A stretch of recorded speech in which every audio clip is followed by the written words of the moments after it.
আমার বাবা আমাকে বলল, "কিরে মা, আমি শুনলাম তুই তোর মার সঙ্গে দেখা করতে গিয়েছিলি।" বাবার কথার কোনো উত্তর আমি দিতে পারলাম না। মাথাটা নিচু করে নিলাম। বাবা এবার যেন একটু রেগেই গেল। ছোট বয়স থেকে এত কষ্ট করে তোকে মানুষ করছি, আর তুই আমার কথা না ভেবে, আমার স্নেহকে অগ্রাহ্য করে তুই তোর মায়ের সঙ্গে দেখা করতে গিয়েছিলি, আমাকে না জানিয়ে। এবার আমি বাবাকে বললাম, "বাবা, আসলে মা ফোন করেছিল। সে কোন ছোটবেলায় মা চলে গেছে ভাইকে নিয়ে। মাকে কি আমার দেখার ইচ্ছে হয় না? ভাইকেও তো দেখার ইচ্ছে হয়। সেইজন্যে মা ফোন করাতে আমি চলে গেছি।" বাবা বলল, "তোর মা তোর নাম্বার জানলো কি করে?" আমি বললাম, "আমি তো সেটা জানি না। হঠাৎ করে দেখি আননোন নাম্বারে ফোন। ফোনটা তুলেই দেখি ও প্রান্ত থেকে আমাকে বলছে, নয়ন, আমি তোর মা বলছি।" মায়ের এরকম কথা শুনে আমি নিজেকে ঠিক রাখতে পারিনি বাবা। সেইজন্য আমি গিয়েছি মার সঙ্গে দেখা করতে। তোমাকে বললে তুমি যদি না যেতে দাও, সেইজন্য আমি গিয়েছি। আর কক্ষনো হবে না বাবা। বাবা আমাকে বলল, "যে মা তোকে ছোট বয়সে রেখে চলে যেতে পারে, সেই মায়ের প্রতি তোর এত টান কেন রে মা?" আমি বললাম, "মা যে বলল, তুমি মাকে তাড়িয়ে দিয়েছ।" বাবা বলল, "এরকম কথা বলেছে তোকে? দেখেছিস তো? যেই তোকে কাছে পেয়েছে অমনি আমার সম্বন্ধে কেমন ভুলভাল বোঝাতে শুরু করেছে। তুই আর কক্ষনো যাবি না। যদি যাস আর কক্ষনো তুই আমার কাছে ফিরে আসবি না।" আমি পড়লাম মহা বিপদে। কে যে সত্যি আর কে যে মিথ্যে কিছুই বুঝতে পারছি না। তবে আমাদের পাড়াতে আমি শুনেছি আমার মাই নাকি আমার বাবাকে ছেড়ে চলে গেছে। এমনকি দুজনের দায়িত্ব নিতে পারবে না বলে বাবার ঘাড়ে একটাকে চাপাবে বলে আমাকে রেখে ভাইকে নিয়ে চলে গেছে। কিন্তু যখন মায়ের কাছে গেছিলাম, মাকে দেখে আমার খুব কষ্ট হয়েছে। মাকে জড়িয়ে ধরে খুব কেঁদেছি। তবে এখন আমি নিজেকে খুব শক্ত করে নেব। আর আমি মায়ের কাছে যাব না।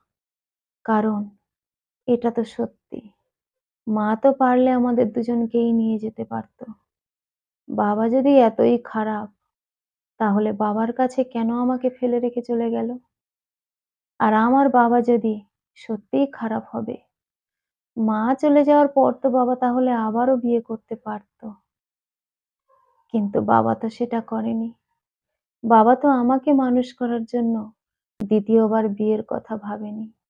তাই আমি বাবাকে বললাম, "বাবা, আজকের পর থেকে এমন ভুল আর কক্ষনো হবে না।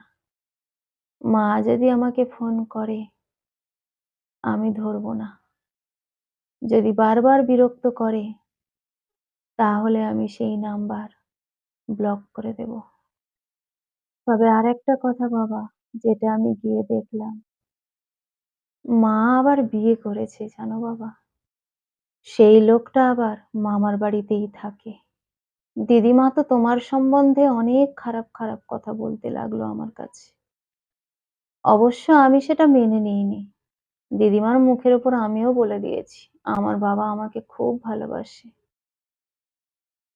কিন্তু এখন আমার মনে হচ্ছে, যদি আমার মা সত্যিই ভালো হতো, তাহলে আবার নতুন করে বিয়ে কেন করতো?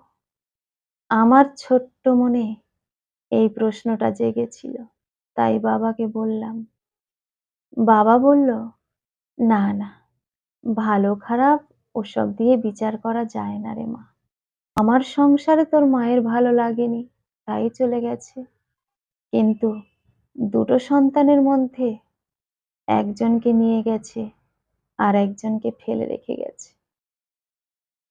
যদি নিয়ে যেত দুজনকেই নিয়ে যেত, আর যদি রেখে যেত দুজনকেই রেখে যেত। তোর প্রতি তোর মায়ের এই অবিচারটা আমার ভালো লাগেনি। আর আমি তোর মাকে ডাকিওনি একবারও। তোর মায়ের জেদ ছিল কানায় কানায় পূর্ণ। ছেলেটার জন্য যে আমার মন কেমন করেনি তা নয়।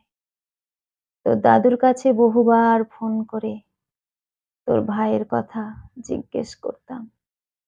তোর দাদুকে কতবার বলেছি, আমি তোর মামার বাড়ির কাছাকাছি যাবো। যদি একবার ছেলেটাকে আমাকে দেখিয়ে নিয়ে যায়, খুব ভালো হয়। তোর দাদু সে কথা শোনেনি। বহু কষ্টে তোর ভাইকে ভুলেছি আমি। তোকে বুকে আগলে রেখে ওর কথা ভুলতে হয়েছে আমার। কিন্তু তোর মা তোকে একদিনও দেখতে চায়নি। আমার রাগ সেখানেই। যে মা নিজের সন্তানকে এরকম ভাবে ভুলে থাকতে পারে, সেই মা আর যাই হোক, মা নামের কলঙ্ক ছাড়া আর কিছু হতে পারে না। বাবার এরকম কথা শুনে বাবার প্রতি ভক্তি, শ্রদ্ধা আমার আরো যেন বেড়ে গেল। বাবাকে জড়িয়ে ধরে কাঁদতে লাগলাম।